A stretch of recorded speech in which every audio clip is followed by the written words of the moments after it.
So guys, ayan na ang chocolate lengua de gato. Ayan. Yummy!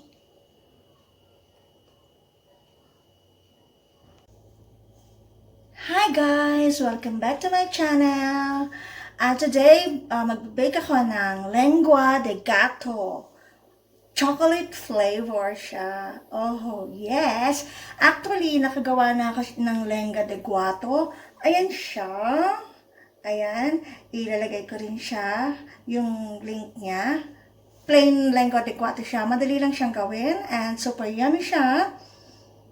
And this time, lalagyan natin siya ng flavor. Chocolate flavor. Actually kasi, gumawa ko ng leche flan.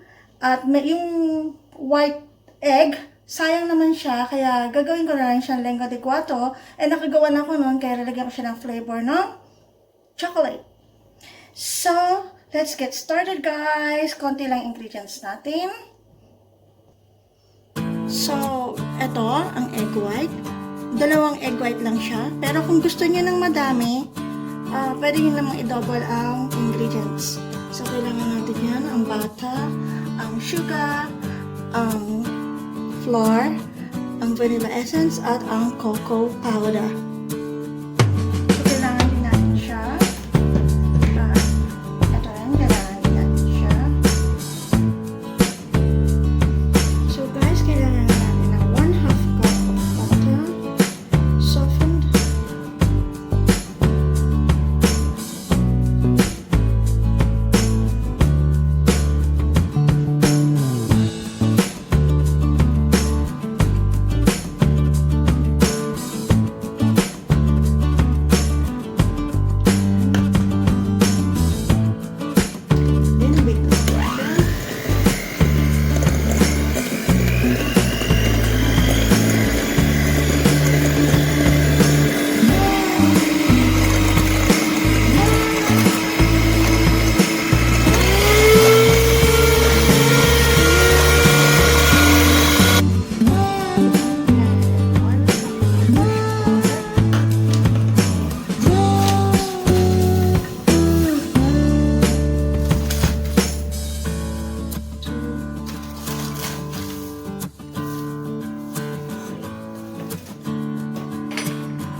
Simple lang siya.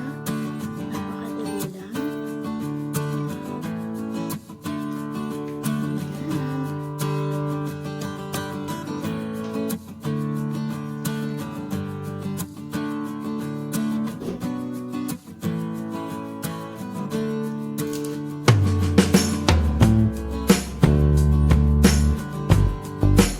So, ayan na siya guys. And it's ready to bake.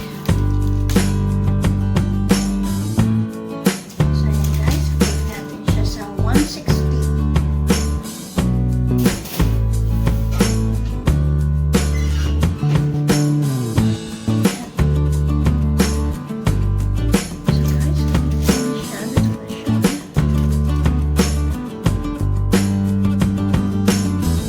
So guys, ayan na chocolate lengua de gato.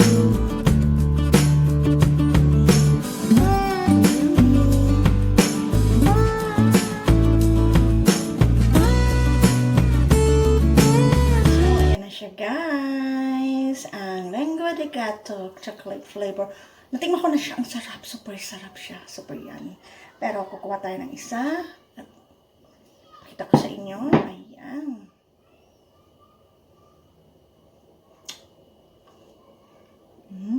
Mainit pa siya. Pero pag medyo malamig-lamig na siya, medyo crunchy na. Ang sarap. Magugustuhan to ng mga bata. Ang harap-harap na. Kaya guys, gawa na kayo nito. Super dali lang.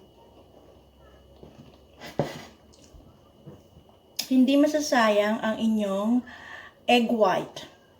Kahit napakarami pang ganito gawin nyo, okay lang. Basta i-double nyo na lang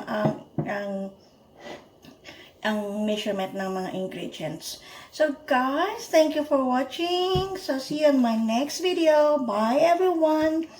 Keep safe everyone. Mwah, mwah, mwah, hugs to all.